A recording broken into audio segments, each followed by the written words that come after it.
네, 여러분, 안녕하세요. 지금 다들 뭐 열심히 과제 준비를 하고 계시겠죠. 자, 오늘 그 창의적 교수법 세미나 특강을 좀 준비를 해봤어요. 바야흐로 지금 이제 4월이 거의 종료가 돼가고 가정의 달 5월이 시작되고 있잖아요. 그래서 지금 기관들, 뭐 어린이집, 유치원 할 것 없이 아주 선생님들에게는 조금 힘든 시기예요. 저희 유치원 같은 경우도 그저께 학부모 상담을 진행을 했고, 제 아이가 다니는 어린이집에서도 5월 첫 주에서 둘째 주까지를 상담 주간으로 이렇게 편성을 하셨더라고요. 그래서 지금 코로나 상황 때문에 비대면 상담으로 전화 상담 할 테니까, 예, 뭐 이렇게 면담 가능한 시간 작성해 주세요. 이런 통신을 받았어요. 즉, 지금 시기가 딱 그 학부모 상담 시기이기 때문에 여러분들도 지금 뭐 모르겠어요. 여러분들 중에 현장 선생님이 계신지 어쩐지 모르겠는데, 담임교사가 된다면 꼭 한 번은 상담을 할 거잖아요. 그쵸? 한 번이 뭐예요? 1년에 뭐 수시로 상담을 하시게 될 건데, 그때마다 그 상담에 좀 이렇게 주저하거나 자신 없어 하지 않고 자신 있게 상담을 준비할 수 있도록 네, 학부모 소통 기법이라는 것을 주제로 제가 이번에 특강 자료를 준비를 해봤습니다. 잘 따라와 주시면 고맙겠습니다. 자, 창의적 교수법 세미나 특강 학부모 소통 기법 지금부터 시작해 보도록 할게요. 사실 저도 그랬어요. 저도 유치원 교사 생활을 하면서 가장 어려운 부분이 뭐냐라고 하면 뭐 동료 교사와의 갈등 아니었어요. 그리고 그 아이들의 어떤 그 문제, 아이들을 대하는 거 그것도 딱히 저는 애들 원래 좀 좋아하기도 했지만 예, 뭐 그닥 그 애들 때문에 스트레스를 받거나 이런 적은 많이 없는 것 같아요. 그것보다는 오히려 이제 학부모님들과의 갈등. 예. 학부모님들과의 갈등이라는 것은 어떻게 생기냐? 내가 생각하는 어떤 학부모님에 대한 기대치와 학부모님의 실제 반응이 이제 좀 상충이 될 때, 그리고 혹은 나의 실수일 때의 어머님들의 어떤 그 상처가 되는 말들, 이런 것들 때문에 좀 많이 힘들었던 그런 기억은 좀 있거든요. 그런데 지금 돌이켜보면 제가 미숙해서 그랬던 거예요. 음. 학부모와 소통할 때 엄마들이 듣고자 하는 의도를 정확하게 파악하는 것이 교사의 하나의 중요한 핵심 역량이라고 볼 수 있는데 의외로 많은 선생님들이 그 부분을 좀 많이 놓치는 경우가 있다라는 거죠. 이 유아 교사라는 직업도 어쨌든 사람을 대하는 직업이기 때문에 화자의 의도 파악 그리고 관계 맺기가 굉장히 중요하다고 볼 수 있겠습니다. 관계 맺기, 네, 릴레이션십이죠.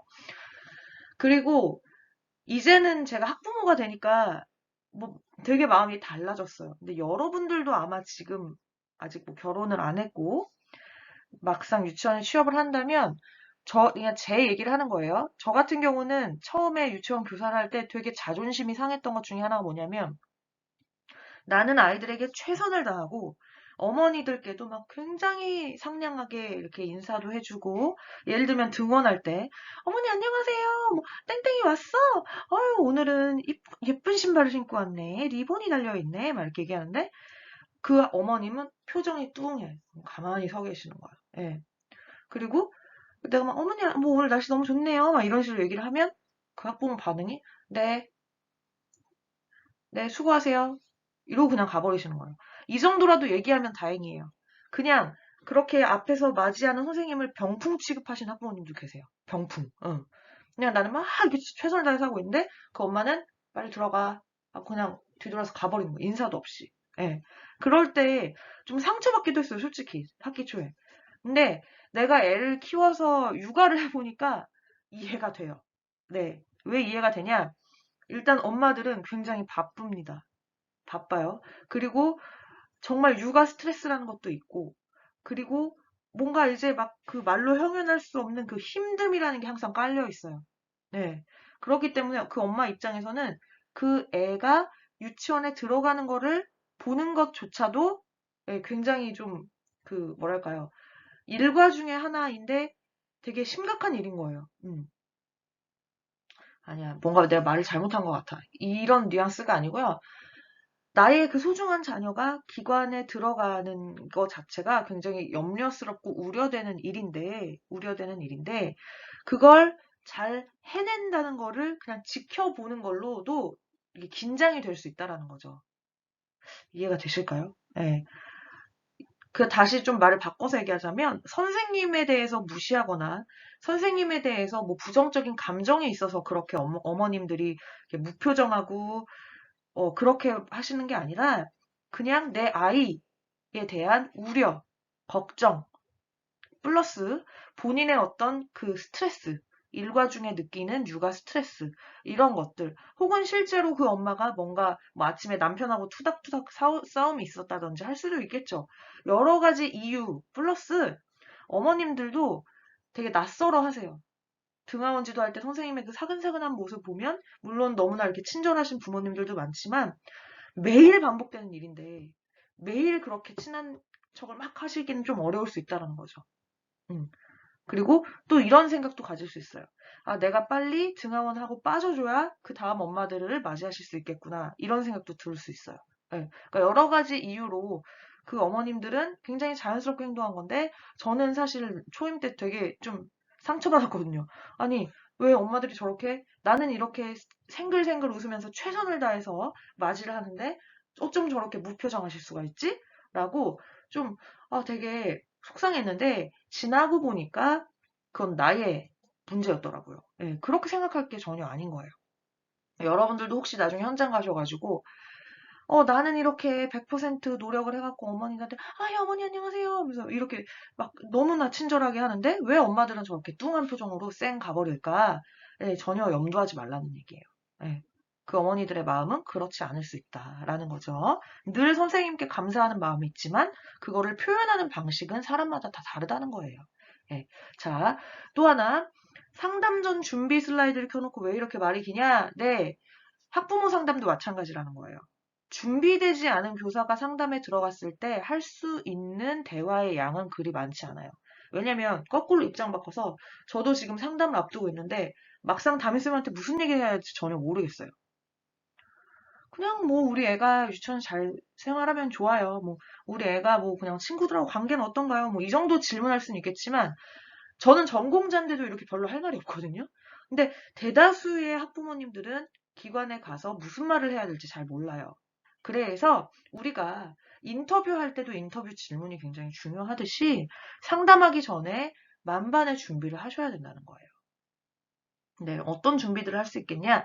가장 중요한 것은 바로, 네, 그러면 상담 전 준비가 굉장히 중요한데, 그럼 무엇이 그렇게 중요하냐? 할 얘기가 많아야 되잖아요. 그쵸? 그러면 그 아이에 대한 이야기거리가 많아야 돼요. 그럼 그 아이에 대한 이야기거리가 많으려면 우리가 무엇을 준비해야 되냐? 한 반에 적게는 10명, 많게는 30명까지도 갈 텐데, 그 아이들 개개인의 관찰 일지, 즉 일화 기록이 매우 중요해요. 그래서 1학기 상담이 보통 4월 말에, 4월 중순일 수 있어요. 5월에 일어나는데, 이 기간 동안에는 무조건 3월부터 축적된 일화 기록이 한 아이당 적어도 최소한 5개 이상은 있어야 돼요. 아시겠죠? 또다시 나타나는 일지의 중요성, 일일 교육 계획안의 중요성. 보통은 일한 밑에다가 관찰 일지를 짤막하게라도 쓰잖아요. 바쁜 와중에 개인별로 일화를 매일 쓸 수는 없어요, 절대로. 그래서 본인들이 일일 교육 계획안 하단에 있는, 네, 유아 관찰 및 평가에다가 이렇게 좀 몇 명씩 스피디하게 적어 놓으시든지, 아니면 별도로 우리 유치원은 계획안 따로 쓰지 않는다. 예, 이제 놀이 중심 교육 과정으로 바뀌어서 계획만 하지 일지를 하지 않는다. 그러면 그냥 따로 아이들별로 기록표 같은 거를 만들어 가지고 적어도 3월, 4월, 5월 상담까지 한 아이당 5개 이상의 일화는 갖고 계셔야 된다는 거예요. 전 이건 최소라고 생각합니다. 그리고 각 발달 영역별로 할 이야기가 하나씩은 있어야 돼요. 그 아이에 대해서. 예. 자, 작품 등 포트폴리오. 또 하나, 이 작품 등 포트폴리오가 잘 정리가 되어 있으면, 설령 상담 시간이 20분인데 10분 만에 이야기가 다 끝났다. 그럼 10분 동안 뭐예요? 아이 작품 보면서 이야기할 수 있어요. 어머니, 제가 이거 한번 보여드릴게요. 글쎄요, 선욱이가요, 어제 땡땡 시간에 이걸 했는데, 이러고 보세요. 이렇게 만들었어요. 너무 신기해가지고 제가 이거 사진도 찍어놨다니까요. 뭐 이런 식으로, 네, 아이의 작품, 결과물을 가지고 또 좋은 대화를 나눠갈 수 있다라는 겁니다. 그리고 엄마들이 제일 궁금한 거, 가장 예민한 부분이 바로 교우 관계예요. 네. 그래서 한 아이를 기준으로 그 아이가 특히 어떤 친구랑 노는 것을 선호하는지, 어떤 친구랑은 별로 이렇게 좀 친하지 않는지, 그리고 누구와 놀이할 때 가장 열정적인 반응을 보이는지, 네, 이러한 것들을 선생님들이 미리 파악을 하셔야 된다는 거죠. 교육관계 굉장히 중요합니다. 자, 그 다음 발달사항 파악할 것. 발달사항. 유아 발달을 잘 알고 계시면 정말 걱정할 일이 하나도 없어요. 주로 크게 학부모님들이 원에 전화를 하시는 게 딱 두 가지 이유 때문이에요. 하나, 발달. 우리 애만 이걸 못하는 것 같은데 이게 좀 걱정이 되는데 보통 애들은 어떻습니까? 이런 뉘앙스.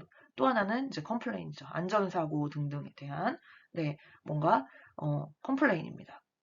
근데 어쨌든 발달에 대해서 교사가 잘 알고 있다면 굉장히 초연하게 학부모님들과 소통을 할 수가 있어요. 그 내용에 대해서는 이따가 후반부에 다시 한번 설명해 드리도록 할게요. 자, 그리고 아이의 성격, 성향, 선호도 등을 미리 교사가 파악하고 있어야 되고 또 하나, 많은 선생님들이 간과하는 게 있어요. 나와의 관계를 파악하는 것도 중요해요. 우리가 사람인지라 한 학급에 10명에서 30명이 있을 때 그 아이들이 모두 정말 똑같이 예쁘진 않아요. 모두 똑같이 나와 관계가 좋진 않아요. 그 중에는 뭔가 나를 별로 안 좋아하는 유아가 있을 수도 있고 혹은 짝사랑일 수도 있어요. 나는 얘가 너무 좋은데 이 친구는 나를 별로 안 좋아한다. 혹은 그 반대가 더 많겠죠. 아이는 선생님을 너무너무 많이 좋아하는데 선생님은 상대적으로 그 아이에게 관심을 좀 덜 줄 수도 있어요. 주로 어떤 애들이 그렇게 손해를 보냐? 무난한 아이들. 예. 뭐 예민하지 않고 순딩순딩하고 자기 스스로도 척척 잘하는 친구들. 그런 친구들은 똑같이 도움이 필요하고 관심 받고 싶지만 그걸 표현을 잘 못할 수도 있어요. 예. 약간 소심한 친구들 있잖아요. 그런 친구들은 그냥 조용히 하루 유치원에 왔다가 조용히 가버리는. 그래서 생각해보면, 아, 내가 오늘 땡땡이한테 말을 거의 안 했네? 이렇게 생각되는 친구가 있을 수도 있거든요. 그런 것들이 물론 상담 전에 미리 파악이 돼갖고 관계를 좀 개선할 수 있도록 노력을 해야겠죠. 예. 그래서 선생님과의 관계를 미리 파악하는 것도 좋습니다. 그 다음, 이제 나머지 것들은 좀 마이너한 것들이에요. 뭐, 어머님 주소, 그리고 연락처, 직업 같은 거 좀 미리 파악해 두면 상담하는 데 도움이 되고요. 어떤 내용에 대해 이야기할 것인지 미리 좀 요점 정리를 해 놓는 게 좋습니다. 그리고 활동 사진은 많을수록 좋아요. 네, 많을수록 좋아요. 저희 유치원 같은 경우는 상담할 때 테이블 위에 아예 아이패드나 태블릿 PC를 올려놓고 슬라이드 쇼로 그 아이가 아예 사진이 자동으로 이렇게 돌아가게끔 해놔요. 네. 자, 그리고 또 하나 아까 이 포트폴리오랑 똑같아요. 상담이 생각보다 좀 지속이 잘 안 되거나 일찍 종료가 될 것 같을 때에 활동 사진 보면서 이야기를 이어나갈 수가 있어요. 네. 자, 그다음 어, 이게 왜 한 번 더 넣은 거지? 아니지. 그쵸. 자, 그 다음에 그렇게 총알이 장전이 됐다면, 준비가 됐다면, 이제는 연습을 해야죠. 어떻게 연습을 하냐?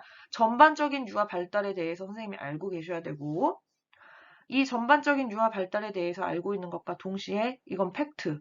일화 기록을 통해서 우리가 아이들을 평가할 수가 있죠.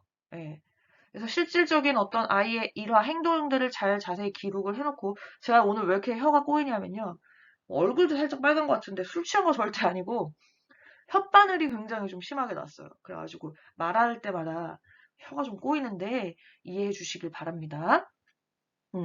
일화 기록이 사실이잖아요. 그 아이가 실제로 유치원에서 했던 행동을 기록을 해놨다면 그 행동들을 비추어 보았을 때 우리는 이러한 평가를 내릴 수가 있겠죠. 아이의 언어 발달은 이런 정도고 누구와 특히 친하고 어떤 놀이를 선호하고 이러한 것들을 일화 기록을 통해서 도출해낼 수 있기 때문에 학부모 상담을 준비할 때 꼭 가장 중요한 것 중에 하나가 바로 일화 기록이다라는 거 잊지 마시고 자, 요거부터는 교재에 나오는 말이 아니라 제가 정리해 놓은 거예요. 예, 제가 우리 유치원 현장 선생님들 연수할 때 많이 쓰여지는 거예요. 아이들에 대해서 좋은 점 생각하기. 그리고 사람이 꼭 좋은 것만 생각할 수는 없어요. 저도 학부모인지라 어, 제가 하나 또 키즈노트에서 읽어 드릴게요. 저는 저희 그 아이 어린이집 선생님 너무 좋아해요. 너무 좋으신데 가끔은 좀 솔직한 평가가 듣고 싶을 때가 있답니다. 자, 볼게요.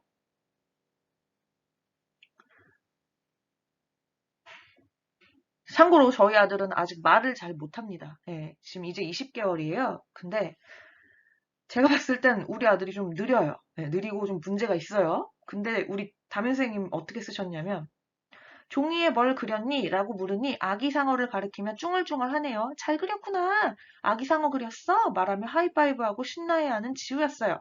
새싹 징검다리 위에 벽돌을 쌓아서 흩뜨렸더니 찌! 찌! 찌까!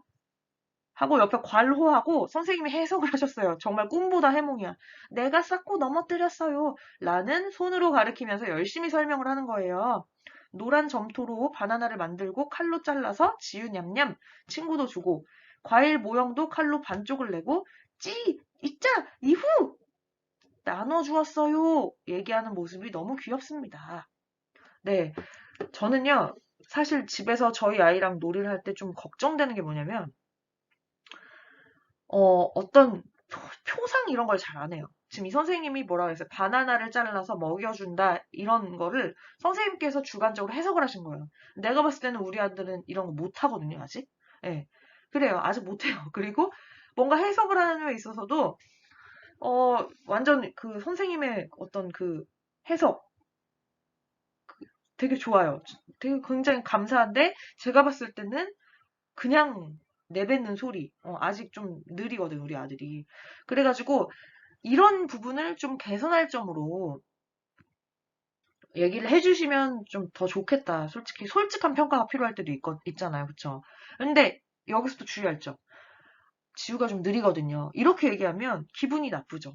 그리고 실제로 영유아 시기는 느리다, 빠르다라고 얘기하기가 되게 애매해요. 너무나 가변성 있는 시기, 변화가 가능한 시기이기 때문에 네, 사실은 우리 어린이집 선생님의 이런 태도가 맞는 거예요. 무조건 긍정적으로 얘기를 해주시는 게 맞습니다. 네. 그런데 그럼에도 불구하고 선생님은 스스로가 아이에 대해 개선할 점을 생각하고 계셔야 된다는 거죠. 학부모에게 정말 제가 예를 들어 우리 선생님한테 선생님 저 좀 지우 때문에 언어 걱정되거든요. 애가 집에서 모방을 하나도 안 하고 그냥 아무 생각 없는 주문 외우는 듯한 얘기만 해요. 라고 했을 때에 선생님께서는 아직 지우가 표현 언어가 온전하진 않죠. 그리고 특별히 뭔가 이렇게 그 즉각적으로 반응이 보여지는 친구는 아니에요. 라고 얘기를 할 수는 있어요. 그쵸? 여기에 플러스 제가 너무 감동받은 게 뭐냐면 하지만 어머니 지우를 지켜보면요. 즉각적인 반응은 하지 않는데 그게 축적이 돼서 어느 순간 그때 그랬던 것들을 다 기억하고 있더라고요. 어느 순간 보여주더라고요.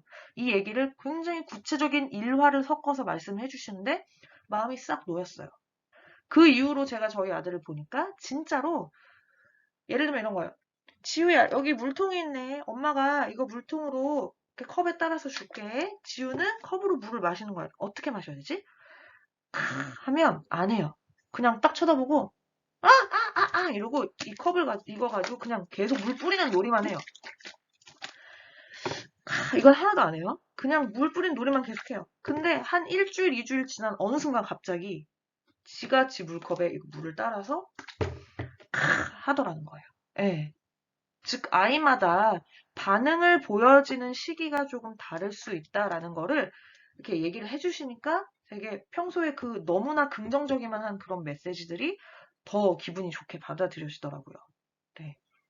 제가 말하는 의미를 이해하실까요? 네. 무조건적으로 어린이집 교사, 유치원 교사라고 해서 A에 대해서 막 좋은 점만 계속 긍정적으로만 얘기하는 거는 좀 사실 별로 바람직하진 않아요.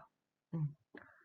개선할 점이 분명히 있겠죠, 아이들마다. 근데 그것들을 너무 직설적으로 얘기하기보다는, 네, 긍정적으로 얘기를 하되 개선할 점은 선생님이 머릿속에 갖고 있는 것은 맞다라는 거예요. 근데 이게 되게 어려운 문제인 게, 그렇다고 해서 절대 진단을 내리면 안 돼요. 네. 만약에 어린이집 선생님께서 제가 그렇게 고민을 했을 때, 네, 어머니 지우가 좀 모방을 안 하는 편이긴 해요. 네. 지우 좀 혼자만의 세계가 있죠. 그래서 조금 자폐가 걱정이 돼서요. 좀 그런 기관 상담 받아보시는 거 어떨까요? 라고 했다면 저는 멀쩡한 애를 병원에 데려갈 뻔한 거예요. 네. 그리고 굉장히 기분이 나빴을 수도 있겠죠. 그렇기 때문에 반드시 선생님들께서는 일단은 신중하셔야 되고, 그리고 아이에 대해 좋은 점은 뭐 늘 생각하실 테니까 좋고, 이런 상담할 때 학부모가 요청을 한다면 개선할 점에 대해서 같이 얘기해 볼 수는 있겠지만, 이때 꼭 덧붙여야 할 말, 이 시기 아이들은 굉장히 급변하는 시기, 변화가 아주 많은 시기이기 때문에, 네, 그 작은 특성만 보고 판단을 내릴 수는 없다라는 마음가짐을 가지고 얘기를 해주시면 좋을 것 같아요.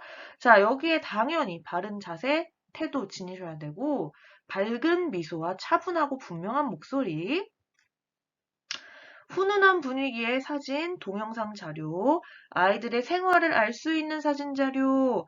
네, 사진 되게 중요합니다. 사진에 대한 얘기 좀 해볼게요. 자, 1번, 2번, 3번 중에 상담에 좋은 사진은 뭘까요? 1번, 2번, 3번 중에서. 아이, 내가 이거 잘랐어야 되는데 얼굴이 나와버렸네. 네. 자, 되게 많은 선생님들이 이 3번을 사진 자료로 많이 써요. 그런데 3번 사진에서 우리가 대화를 나눌 만한 건 별로 없어요. 그쵸? 아예 그냥 인물이 잘 나온 사진이잖아요. 요런 거는 아까 제가 얘기했던 것처럼 그냥 뭐 이제 그 배경화면 같은 거. 학급 내에 있는 컴퓨터 화면에다가 액자처럼 그냥 놓고 이제 돌려보는 그런 수준의 배경과 같은 사진으로 쓰면 좋아요. 네. 좋은 사진은 뭐냐? 이런 거예요. 1번이나 2번 같은 사진. 1번은 뭐 할까요, 얘가 지금? 저도 너무 깜짝 놀란 게 뭐냐면, 지우가 요즘 케이크 부는 걸 되게 좋아해요. 생일 케이크 부는 거. 생일의 의미 이런 건 모르겠지만, 그냥 생일 축하합니다. 이것만 나와도, 이 멜로디만 나와도, 갑자기 케이크 장난감 갖고 와서, 후! 하고 박수 치고, 야! 막 이래요. 되게 좋아하거든요. 그런데, 우리 집 그림책들 중에서, 머지야, 생일 축하해 라는 그림책이 있었어요. 근데 그 그림책을 보면 친구들이 등장인물들이 모여서 케이크를 가지고 막 생일 축하해주는 그런 내용이거든요. 그 책을 딱 펴놓더니 갑자기 뽀로로 케이크 장난감을 갖고 와서 또 막 후 막 이러는 거예요. 즉, 책 속의 스토리를 기억하고 책 속에 있는 아이들과 함께 동일시해서 생일 축하해주는 모습인 거잖아요. 그쵸? 그럼 이 짤막한 이야기를 통해서 이 아이에 대해서 우리가 도출해낼 수 있는 것은 뭐예요? 이 아이의 발달에 대해서. 이 아이는 일단 그림책의 그림을 보고 상황을 이해할 수 있어요. 그쵸? 그리고 엄마와 나눴던, 음, 그랬던 생일 축하 놀이 경험을 연관 지을 수 있다라는 거예요. 그 정도의 인지 발달은 된다라는 거죠. 네. 자, 어쨌든 이런 사진을 보면 할 말이 많아진다는 거죠. 두 번째 사진은, 자, 이거는 이제 교육적인 사진. 두 번째 사진은 재미있는 사진이에요. 이건 뭐냐면, 제가 이제 출산한 지 얼마 안 돼서 계속 모유 유축을 해요. 유축기를 가지고 이제 유축을 하는데, 이 친구가 어느 날 갑자기 그 유축기를 딱 갖고 오더니, 자기 가슴에 대고, 예, 이걸 막 해보려고 하는 거예요. 네. 얘가 찌찌하면 알거든요. 찌찌 하면서 갑자기 유축기를 대고 모유를 짜려고 하는 모습이에요. 네. 자, 이건 뭐예요? 모방. 엄마를 모방하는 네, 그런 재밌는 모습이죠. 이런 것들을 사진을 가지고는 학부모님과 이야기를 많이 나눌 수가 있다. 그래서 이런 1번 사진과 2번 사진처럼 무언가에 열중하는, 몰입하는, 뭔가 활동을 하는 듯한 그런 사진을 상담 시 활용하면 도움을 많이 받으실 수 있을 것 같습니다. 자, 1학기 개인 상담 템플릿에서 제가 갖고 와봤어요. 먼저 상냥한 인사, 그 다음 질문해요. 유치원에 관해 이야기하던가요? 유치원에서 어떤 하루를 보냈는지, 집에서 어떻게 이야기하는지 궁금합니다. 학부모의 대답을 기초로 유치원에서의 개인 생활을 들려주는 거예요. 친한 친구는 누구인지, 좋아하는 활동은 무엇인지, 장점은 무엇인지, 개선해야 되는 부분은 무엇인지 등을 이제 엄마와 대화를 나누시듯이 상담을 해가시는 거죠.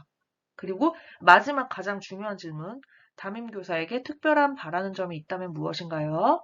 하고 그 다음 이야기를 충분히 나누셨다면 공손히 종료 시간을 알려드리는 거예요. 네, 어머니 이제는 저는 다음 상담이 있어서요. 오늘은 여기까지 대화 나누도록 하겠습니다. 네, 조심히 가세요. 이렇게 인사를 할 수 있겠죠. 마무리할 수 있겠죠. 여기 있는 이 개인 상담 템플릿을 잘 알고 계시면 좋을 것 같습니다. 자, 이 다음부터는 2부 때 하도록 할게요. 네, 2부 시작하도록 하겠습니다. 그래서 아까 템플릿은 이제 선생님들이 머릿속에 기억하고서 엄마들한테 이제 얘기를 해야 되는 부분이고요. 보통은 발달 영역별 면담표라고 해서 제가 사실 표를 잘 못 그려가지고 PPT로는 이렇게만 나눴는데요. 이렇게 해서 기타상 그 총평 같은 거죠. 이런 영역에 구애받지 않고 엄마들이 이제 하고 싶은 얘기를 사전에 미리 적어서 이제 엄마들한테 받는 거죠. 그럼 그걸 좀 보고 우리가 상담에 좀 준비를 할 수 있겠죠. 그래서 발달 영역별 면담표를 미리 어머님들께 상담 전에 어머님들께 제공해 드리고 거기에 이제 어머님들이 아이에 대해서 궁금한 점이나 하고 싶은 이야기가 있다면 적어서 이제 가져오실 수 있게끔 하시는 거죠. 이게 뭐랑 많이 닮았냐? 생활기록부랑 닮았어요. 그리고 이거를 만약에 학부모님이 성심성의껏 잘 작성을 해주신다면 추후에 1학기, 2학기 유치원 생활, 즉 생활기록부 작성할 때도 큰 도움이 될 수 있습니다. 저는 개인적으로 상담을 그냥 임하시기보다는 이런 발달 영역별 명단표라는 것을 사전에 어머님들께 제공을 해드리고 거기를 좀 이렇게 작성된 걸 보면서 선생님들이 상담에 임하시면 좀 더 도움이 되실 것 같다라는 생각이에요. 궁금하시면 한번 학부모 상담 발달 영역별 면담표 이런 거 검색하셔서 보시면 이제 양식은 많이 잘 나와 있을 거예요. 별거 없어요. 그냥 이렇게 되어 있거나 혹은 세로로 이렇게 되어 있는데 네, 검색해 보시면 나올 겁니다. 자, 이제 중요한 거 교사의 말. 네, 아까 제가 선생님은 절대 진단을 내리시면 안 된다라고 했는데요. 그것 중에 또 한 가지 부정적이거나 좀 이렇게 안 좋은 의미를 갖고 있는 그런 부정적인 말들은 긍정적으로 순화해서 어머님들과 상담하실 때 말을 하셔야 돼요. 꼭 상담뿐만이 아니라 이제 평상시에도 마찬가지입니다. 소심하다. 아, 애가 좀 소심하잖아요. 이런 말 절대 쓰시면 안 돼요. 진짜 절대 안 됩니다. 자, 신중하다. 너무 좋은 말 있죠. 소심하다라는 말 대신은 신중하다. 신경질적이고 매사에 짜증낸다. 예민한 아이들일수록 그럴 수 있습니다. 그럴 때는 굉장히 민감한 부분이 있다. 다소 민감한 부분이 있죠. 이 정도로만 표현해 주시는 게 좋겠고요. 집중력이 없다. 막 그런 표현 쓰시면 안 돼요. 예. 다방면에 관심이 많다. 혹은 이 내용을요. 요렇게 바꿔보면 어떠세요? 좀 더 집중 시간을 늘려보고자 합니다. 네, 요 정도로. 네, 요 정도로 표현하는 거지. 아, 애가 좀 집중력이 없네요. 네, 맞아요. 이러기보다는, 아, 좀, 기관에서는 그래도 집중 시간을 좀 늘려보려고 이러이러한 노력을 하고 있어요. 요 정도로 바꿔서 표현하는 게 좋겠죠. 성급하다, 산만하다, 과잉 행동을 한다. 네, 에너지가 넘친다. 아, 우리 시우가 좀 에너제틱한 편이죠. 이런 식으로. 쓸데없는 생각만 한다. 대신에 상상력이 풍부하다. 지 멋대로다, 고집이 세다, 독립적이고 자발적이다, 주관이 뚜렷하다. 저희 아들이 그래요. 지 멋대로다, 고집이 세다, 자기만의 세상이 있거든요. 주관이 뚜렷하다. 수업보다는 뭔가 특이한 발상을 한다. 창의적이다. 네, 창의적 교수법 세미나 시간이잖아. 그쵸? 창의적이다. 좋죠? 이러한 교사의 말들을 네, 잘 기억하시고 최대한 부정적인 용어들은 좀 이렇게 긍정적으로 변화해서 사용을 해주시는 것이 좋겠습니다. 저는 이 마스크가 굉장히 불편해요. 예, 제가 얼굴이 작은 편은 아닌데 이게 라지 사이즈여서 그런지 말할 때마다 자꾸 이렇게 줄줄 내려와서 본의 아니게 네, 저의 얼굴을 노출하게 될 것 같네요. 자, 아무튼 이러한 교사의 말들 잘 기억하셨다가 상담 때 활용하시면 좋을 것 같습니다. 자, 그렇다면 상담 시 지양할 점은 무엇이냐? 부정적인 언어를 사용하는 거, 진단을 내리는 듯한 언어를 사용하는 거, 또 하나 학부모와의 과도한 친밀성, 이거 뭐냐 하면 뭐 선생님들이 너무 이렇게 좋으시고 하면 엄마들이 이제 마음을 여세요. 그리고 이거 진짜 실제 상황이에요. 어떤 일이 있었냐면, 저희 옆반 선생님 얘기예요. 그래서 좀 예쁘셨어. 그리고 이렇게 뭐, 좀 되게 마음에 들었나 봐, 그 학부모님 눈에. 그랬더니 그 상담 끝나고 뭐라고 하시냐면, 선생님, 지금 혹시 남자친구 있으세요? 아유, 저희 시동생이 아직 혼잔데, 선생님 너무 괜찮으셔가지고, 제가 한번 추진해볼까 하는데, 뭐 이런 식으로, 정말 계세요. 그렇게 얘기를 해주시는 선생님들이. 근데 그러면 안 되죠. 그럼 어떻게 거절할 것이냐? 아, 저는 그냥 괜찮습니다. 이렇게 할 수도 있겠죠, 물론. 그렇지만, 네, 좀 이렇게 더 전문적으로 거절을 하실 수 있는 방법은, 뭐, 땡땡 어머니, 오늘은 땡땡이에 대한 유치원 생활을 이야기 나누기 위해서 마련한 자리이니만큼, 오늘은 땡땡이에 대한 이야기만 나누고자 합니다. 이렇게 좀 끊어내시는 게 필요해요. 이 얘기는 또 왜 하냐면, 한 몇 년 전이에요. 최근은 아니고 몇 년 전에 저희 유치원에 서정이라는 친구가 있었어요. 가명이에요. 그냥 가명으로 할게요. 서정이라는 친구가 있었는데 이 엄마가 원래 굉장히 잘 나가는 소설가셨어요. 네. 그러니까 뭔가 이렇게 작가셨어요. 소설가셨는지 뭐 그 극본 작가 이런 건지 모르겠는데 꽤나 잘 나가시는 그런 분이셨는데 이제 유치원에 아이를 맡기시고 그리고 바로 둘째가 생긴 거예요. 그 시기에. 그래서 어머니 복직 준비하시다가 둘째가 생겨가지고 막 되게 우울증이 좀 있으셨나 봐요. 근데 학부모 상담 때 그 하필 서정이 담임 선생님 굉장히 쿨하고 털털한 캐릭터. 음. 그래서 이제 어쨌든 학부모님하고 관계가 너무 좋으셨던 것 같긴 해요. 맨날 막 커피도 사다 주시고 되게 좋으셨는데 글쎄 학부모 상담은 어쨌든 한 5월 달쯤 하잖아요. 근데 한 10월 달쯤에 갑자기 서정이 엄마가 다이렉트로 원장님한테 저희 아이 그만두겠습니다. 그리고 갑자기 진짜 갑자기 우리 입장에서 너무 갑자기 굉장히 이렇게 친절하신 어머님이셨거든요. 정말 이거 내가 MSG 치는 게 아니고 진짜예요. A4 용지 한 10장 정도 분량되는 거를 이렇게 딱 제출을 하고 가셨어요. 거기 뭐라고 써있는지 아세요?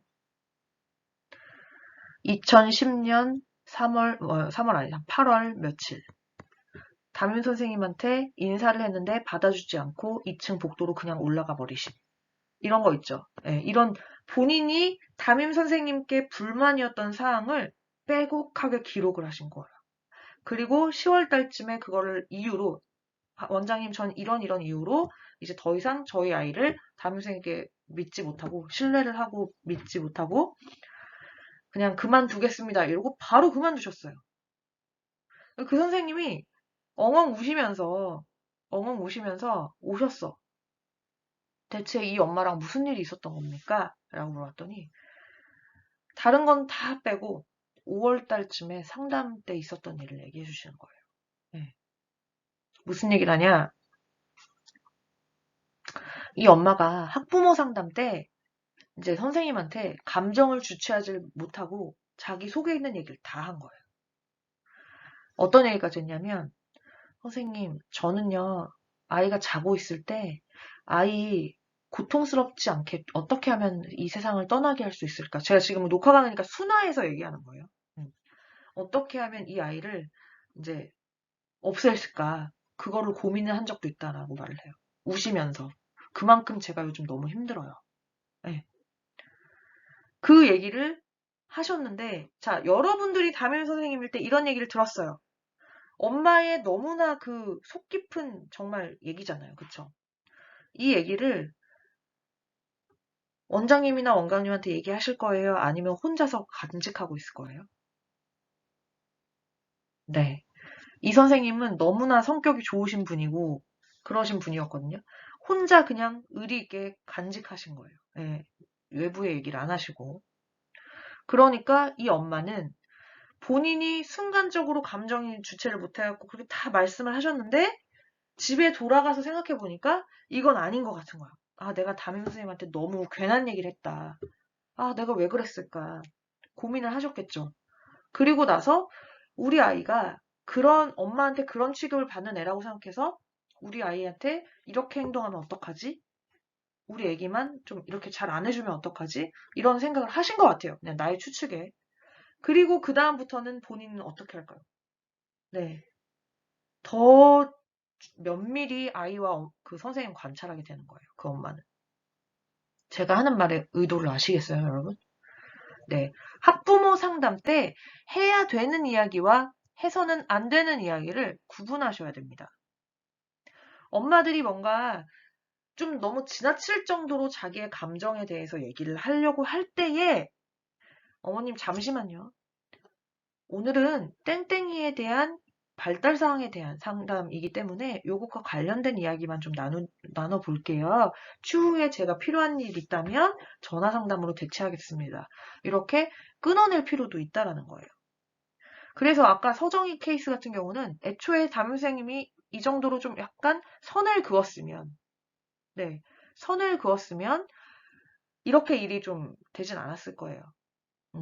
요즘 선생님들 좋아하시는 말, 뭐, 선 넘네? 그쵸? 예, 요건 좀 선 넘는 거죠. 학부모님께서 선 넘은 거예요. 그러니까 본인이 선을 넘으시고 나서 집에 가셨을 때 막 계속 불안한 거예요. 아, 우리 애한테 해코지하면 어떡하지? 집에서 존중받지 못하는 애라고 생각해서 유치원에서도 이러면 어떡하지? 그리고 나서 그 잣대로 달아보니까 정말로 그래 보이는 거예요. 내용들이 다 그래요. 선생님이 인사를 받아주지 않고 2층으로 그냥 올라갔다. 무슨 브랜드의 드레스를 입혀놓고 갔는데 그 브랜드 옷을 챙겨서 보내주지 않았다. 우리 애한테 관심이 있다면 어떻게 아이의 옷을 챙기지 않을 수가 있을까? 뭐 이런 식으로 정말 흔히 기관에서 일어날 법한 일들인데도 그게 다 뭔가 이제 사연이 있다라고 생각을 하시는 거죠. 어쨌든 그분은 그만두셨어요. 자, 먼저 끊어냈어야 되는데 끊어내지 못했다. 선을 넘지 않도록 그 선을 딱 쳤어야 되는데 선을 못 쳤다. 그럴 경우에는 반드시 관리자한테 얘기하셔야 돼요. 네, 원장님이나 원장님한테 사실 오늘 상담 때 특별한 일이 있었어요. 아, 땡땡이 학부모님께서 좀 지나치게 이런 얘기를 하셨는데 이 부분 어떻게 해야 될지 모르겠습니다. 라고 의논을 하세요. 그럼 의논을 한다면 뭐 이런 솔루션 좋겠죠. 아, 그러면 그럴 경우에는 학부모님한테 다시 전화 드리셔서 오늘 제가 들은 거는 못 들은 걸로 하겠습니다. 라고 얘기를 하시던지 아니면 앞으로 서정이한테 더 잘해주세요. 뭔가 이제 솔루션이 뭐든지 나왔을 거예요. 아니면 원장님이 개별 면담을 추가로 하시거나. 예. 자, 그렇기 때문에 아무리 상담이라고 할지라도 그 아이와 관련된 모든 얘기를 하는 것이 아니라, 네, 할 얘기와 못할 얘기를 구분을 선생님이 나름대로 기준을 갖고, 네, 좀 적당히 선을 그으실 필요는 있다라는 거죠. 또 하나, 담임교사와 유아 개인의 연락처는 알려주지 않는 것이 좋습니다. 네. 요즘은 뭐 더더욱 알려줄 일은 없긴 하죠. 네, 그런데도 요즘 가끔 맘카페 같은 데 보면 지금 뭐 일요일 8시인데 담임쌤한테 연락해도 될까요? 막 이런 글들이 올라오더라고요. 너무 의아해. 대체 무슨 생각들이신 건지. 예. 개인 연락처는 가급적이면 알려주지 않는 것이 좋고, 요즘은 그냥 유치원 지침상, 저희 유치원 같은 경우도 지침상 개인 연락처, 개인정보 보호 때문에 알려주지 않고 있거든요. 그래서, 예. 자, 이런 것들 기억해 주시면 좋을 것 같고요. 자, 그럼 실제로 사례를 보면서 우리 같이 얘기를 나눠보도록 할게요.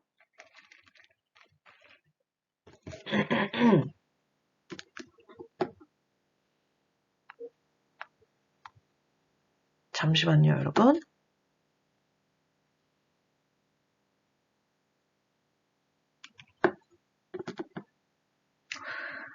자, 수시 상담 사례 볼게요. 무조건 학부모님들하고는요, 이 공감하기, 사실 바로잡기, 미래지향적 이야기라는 것을 여러분들 머릿속에 각인하고 계세요. 네. 제가 개인적으로 가장 좋아하는 게임 중에 하나가 배틀그라운드거든요. 저는 이제 컴퓨터로는 할 줄 모르고 모바일 배그만 하는데, 배그를 할 때 확실히 내가 좋아하는 총을 딱 잡으면 전투가 쉬워요. M4나 카구팔이나 이런 걸 잡으면 딱딱 잘 되는데, 갑자기 내가 잘 못 쓰는 우지를 잡았다. 혹은 배그 안 하시는 분들 죄송해요. 마체테 이런 걸 잡았다. 도끼, 낫을 잡았다. 이러면은 전투 망하는 거거든요. 그쵸? 근데 제 나름대로 저의 전투 스킬을 알고 있기 때문에 뭔가 이제 구비를 확실하게 해놓으면 뭐 치킨 먹게 되더라고요. 예, 그것처럼 학부모님들과 소통할 때도 선생님들 스스로가 어떤 이야기를 할지 머릿속에 좀 이렇게 갖고 할 때랑 그냥 느닷없이 훅 들어온 학부모님들의 한마디에 우물쭈물 대답하는 건 다르거든요. 그럼 느닷없이 훅 들어왔을 때도 차분하게 이야기를 이어나갈 수 있는 그 템플릿이 바로 이겁니다. 공감하기, 사실 바로잡기, 미래지향적인 이야기. 이거 머릿속에 갖고 계시면 어떤 어머님들의 어떤 요구나 질문에도 차분하게 답변하실 수 있어요. 이거는 어디 교과서에 나온 내용 아니고 제가 그냥 교사 생활하면서 정리해 놓은 거거든요. 그래서 이게 뭔지 한번 보도록 할게요. 정훈이가 놀이터에서 보면 항상 여자애들하고만 놀아요. 정말 걱정이네요. 애가 너무 좀 여성스럽게 클까 봐요. 자, 담임교사로서 나의 답변은 바로 답할 수 있어요. 어렵죠? 엄마들 그냥 이렇게 바로바로 질문해요. 그럼 어떡할 거예요? 아, 근데 그게 뭐 놀이터에서 애들하고만 노는 게 나쁜 건 아니라서 막 그렇게 얘기 우물쭈물 해버리면 어때요? 아, 이 교사 전문성이 없구나. 그리고 또 하나, 뭐지? 와, 애들한테도 이렇게 얘기하는 거 아니야? 막 엄마들이 이렇게 생각할 수 있다라는 거예요. 그래서 만약에 즉답이 어려운 문제, 시간이 좀 필요한 문제라면 어머님 제가 조금 있다가 다시 연락드릴게요 하고 일단 시간을 버세요. 그게 최고입니다. 바로 답변하려고 노력하지 마세요. 예. 자, 정훈이가 놀이터에서 보면 항상 여자아이들하고만 놀아요. 걱정이네요. 공감하기. 자, 엄마가 했던 이야기를 다시 한번 되받으면서 공감을 해주는 거예요. 아유, 어머니, 정훈이가 남자애들과의 놀이보다 여아와의 놀이를 선호하는 듯 보이셔서 마음이 좀 쓰이시나 봐요. 공감. 자, 2번이 뭐였죠? 사실 확인하기 혹은 사실 바로잡기 단계예요. 이때에 뭐가 필요하냐면 아까 왜 제가 발달 중요하다고 그랬죠? 선생님들의 발달 지식이 굉장히 중요한 부분이 바로 이 두 번째 부분입니다. 어머니, 정훈이가 축구보다는 모래놀이를 더 선호하긴 해요. 네, 이건 뭐예요? 일화 기록을 통해서 알게 된 어떤 놀이 성향을 언급해 주는 거죠. 이맘때 이성을 가리지 않고 사이좋게 노는 것은 좋은 일이죠. 긍정적인 거다. 여아와 남아를 가리지 않고 논다. 그리고 동적인 놀이만 하는 것은 오히려 집중력 부족이라든지 공격성이라든지 우려되는 부분들이 있지만 정은이 같은 경우는 모래놀이, 조장놀이 등 정적인 놀이를 즐겨하고 오히려 동적인 놀이를 안 하는 것이 아니라 남자아이들과의 놀이를 안 하는 것이 아니라 더 선호하지 않을 뿐이더라고요. 제가 기관에서 관찰해 보니까요. 동적인 활동들을 많이 하지 않아서 나중에 체력적으로 또래 남자아이들에 비해 뒤처질까 봐 걱정이 되실 것 같은데요. 어머니께서 걱정하시는 마음 이해가 가지만 정훈이가 즐겁게 참여할 수 있는 체육 활동을 앞으로의 교육과정에서 반영해서 함께 하도록 하겠습니다. 이 세 번째가 바로 앞으로 어떻게 할 건지에 대한 내용이에요. 어때요, 여러분? 이 정도의 답변을 하는 교사 굉장히 신뢰가 가겠죠. 네. 즉, 발달 지식이 이래서 중요한 겁니다. 남자아이들의 놀이보다 여아의 놀이를 선호하는 듯 보인다. 이거를 놀이터에서 여자애들하고만 놀아요 라는 평범한 엄마의 말에 교사가 전문적으로 답변해 준 거예요. 네. 이해되시죠? 그래서 어머니들한테 뭔가 이제 축 질문이나 컴플레인 들어오면 즉답을 하기보다는 머릿속으로 크게 어떤 의도를 갖고 계시는지 먼저 파악을 하셔야 되는데, 자, 첫째, 어머니들의 어떤 이러한 질문, 지금 이 질문을 예시로 들게요. 숨겨진 의도가 뭐냐? 이거 문제 없는 거 맞지? 빨리 아니라고 얘기해. 이거예요. 네. 아씨, 나 걱정되는데 빨리 이거 문제되는 거 아니라고 얘기해줘. 이거예요. 이해되세요? 네. 나 그냥 막말로 우리 애가 좀 활동적이었으면 좋겠는데 너무 놀이터 가고 여자애들 하는 놀이 막 하잖아. 좀 속상해. 이거 괜찮은 거지? 유아기에는 괜찮다고 말해주세요. 이거예요. 네. 문제가 없다고 얘기해주세요. 괜찮다고 말해주세요. 또 하나, 유치원에선 어떤지 궁금하네요. 엄마가 유치원에서 어떤지 궁금하지 않았으면 전화 안 했어요. 예. 그래서 담임 선생님은 답변을 할 때 어때야 돼요? 이거 문제 없다는 거 언급해 줘야 되고 유치원에서 어떤지 생활에 대해서도 얘기해 줘야 돼요. 이 두 가지를 얘기해 줘야 이 엄마는 어때요? 가려운데 긁어지는 거예요. 그런데 얼토당토 학부모한테 이런 질문을 받았을 때, 아, 어머니, 아, 네. 근데 그게 꼭 그렇게 문제 있는 건 아니고요. 네. 앞으로 잘하겠습니다. 이렇게 추상적인 답변을 해버리면 이 엄마 입장에서 답답한 거예요. 예, 여전히 답답한 거예요.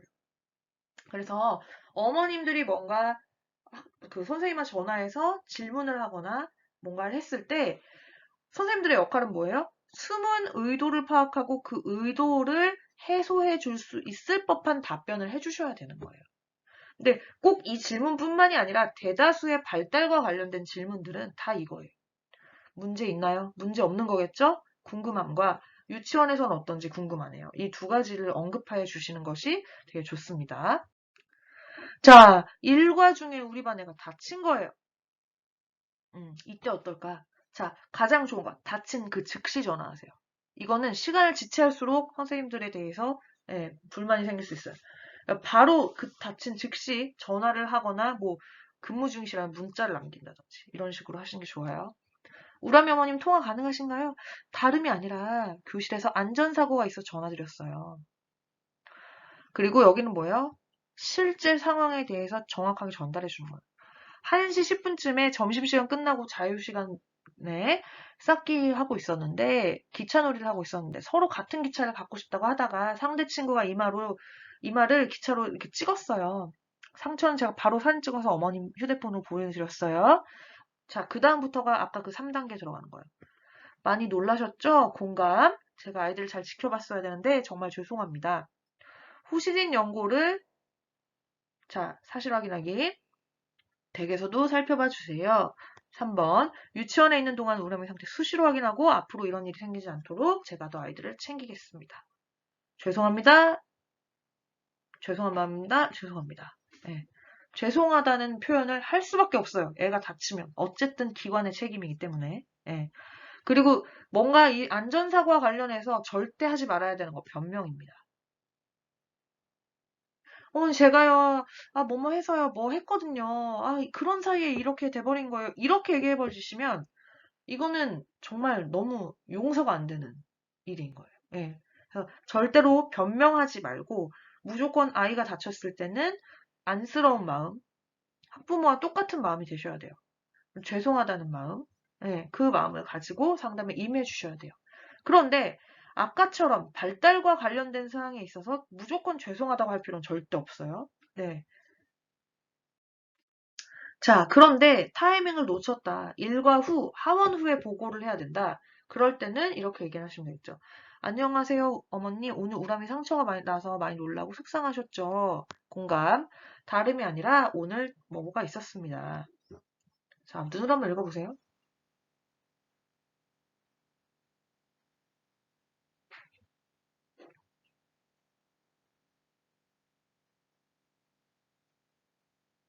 네, 차이가 있죠. 요거는 이제 담임선생님께서 중재를 다 하신 이후의 일이기 때문에 그 사항에 대해서도 같이 말씀해 주신 거예요. 네. 그래서 일과 중에 즉시 보고할 때와 하원하고 나서 보고할 때는 조금 차이가 있을 수 있다라는 거 네, 기억해 두시고요. 자, 그 다음 슬라이드 넘어가 볼게요. 자, 이번에는 선생님들이 지금 비록 녹화 강의긴 하지만 한번 머릿속으로 생각해 보세요. 하늘이가 유치원을 가기 싫어해요. 이야기 나누기 할 때 자기 만 안 시켜줬다고 화가 많이 났네요. 선생님이 무섭대요. 어떻게 된 일인지 설명 좀 부탁드려요. 선생님들께서 아이들을 그렇게 대하시면 안 되는 거 아닌가요? 자, 요거에 대한 답변을 여러분들이 지금 생각해 보시고 뭐라고 답을 할 수 있을지 한번 적어 보세요. 요거 온라인 학습 활동으로 넣겠습니다.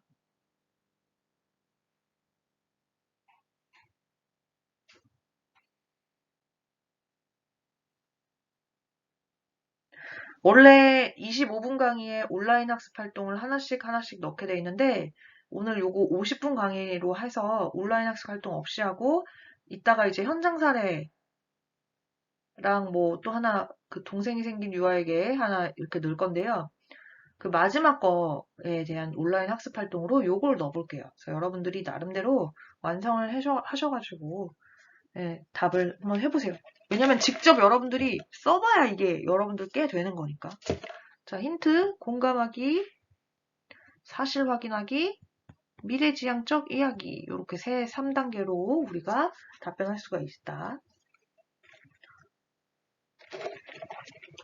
자, 제가 작성한 거 보여드릴게요.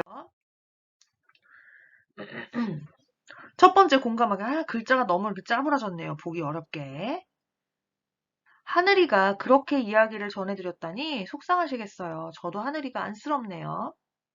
학기 초이다 보니 기본생활 습관 형성에 목적을 두고 이야기 나누기 수업을 전개하고 있어요. 예를 들면 기다렸다가 이야기하기, 손을 들고 하고 싶은 이야기 말하기, 주제와 관련된 이야기하기 등이에요. 이틀 전에 저희가 자동차에 대해서 이야기 나누기 하고 있었는데 하늘이가 타요에 대한 이야기를 하더라고요. 그래서 자동차에 대한 이야기를 하자고 말을 했더니 하늘이가 조금 기분이 상한 표정을 짓긴 했었는데 그때 아마 그랬던 것 같네요. 자, 그 다음이 중요하죠, 여기선. 미래지향. 제가 좀 더 사려 깊게 하늘이 마음을 살폈어야 되는데 그러지 못한 것 같아 저도 마음이 불편하네요. 자, 죄송하네요는 절대 할 필요 없어요. 죄송한 일이 아니에요, 이건. 그쵸? 내일 하늘이 만나면 선생님 하늘이랑 이야기하는 거 너무 좋다고 다시 한번 다독여주고 앞으로도 이야기 나누기 할 때 하늘이한테 먼저 내 기회도 주고 관심을 더 많이 가져주도록 하겠습니다. 이렇게 마무리하시면 될 것 같습니다. 됐죠? 자, 그 다음. 동생이 생겨서 요즘 지연이가 집에서 완전 말썽꾸러기가 되었어요. 지연이 때문에 집에서 너무 힘이 드네요. 유치원에서도 그런가요? 에 대한 답을 이 다음 강의, 동생이 생긴 유아를 위한 우리들의 행동, 교사들에게 지침이 되는 동생이 생긴 유아 다루기에 대해서 또 특강으로 준비를 해봤으니까 그때 다시 보도록 하겠습니다. 자, 수고하셨어요. 자, 상담과 관련된 그 특강은 여기까지 마무리하도록 할게요.